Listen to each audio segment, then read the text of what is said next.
नमस्कार सर. आपण आता गोव्यात आलात. हो. काय विशेष?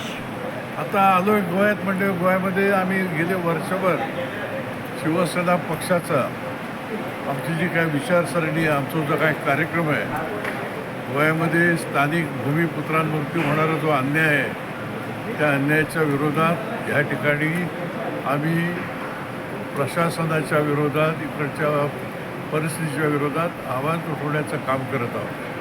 निवडणूक ज्या आलेल्या आहेत त्याच्यामध्ये निवडणुकीमध्ये तर आम्ही प्रवेश घेणारच, परंतु गोव्यामध्ये जे काय गेले 20 वर्ष ज्या पद्धतीने इकडची आर्थिक परिस्थिती सुधारली पाहिजे, या सगळ्या गोष्टीमध्ये दुर्लक्ष होतं आहे आणि गोमंतक जनतेचं फार मोठे हालअपेष्टा सुरू आहेत. त्याच्यावरती आम्ही संपूर्ण खेड्यापाड्यात जाऊन काम करणार आहोत. हो. आता आपण उमेदवार किती ठेवणार का? उमेदवार किती ठेवणार? उमेदवार आम्ही 30 ठरवलेले आहेत, परंतु 21पर्यंत आम्ही निवडणूक विधानसभेचे आम्हाला जे पोषक आहेत तिथे आम्ही निवडणूक लढणार आहोत.